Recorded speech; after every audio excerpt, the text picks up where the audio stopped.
आल संगत दी नज़र करसां कि सानू वक़्त रुलाए रुल गया कदी वस्ती जोग दे साईं आसे। साढ़े थी चुकम मनेंदे हैं साडा पिंड च वड्डा दारा हाई जिते शाम नू संगतां बांदियां हैं पई ठाठ दी जिंदगी निभदी हाई। अवेला शाम दी रोटी दा अजे बांग इशा दी होवनी आई। पै नगरी यकदम शोर गए हाय सानू घेर सैलाब ले आए।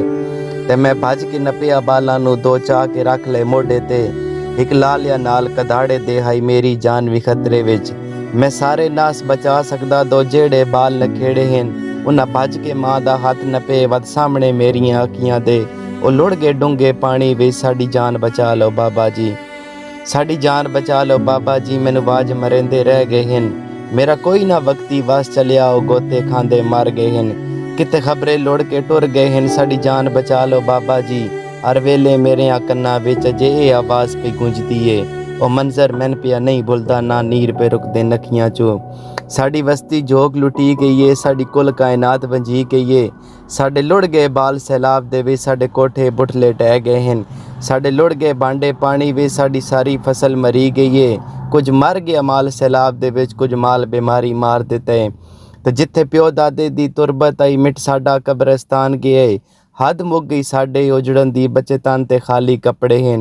हुण पखियां ला के बैठे हाँ दुख दर्द बचा के बैठे हाँ। सानू उजड़िया इतना पक होए बंदे सह एहसास तो खाली हैं। कोई सुनदे सादम दादा दा कोई हस के कोलू लग वैंदे।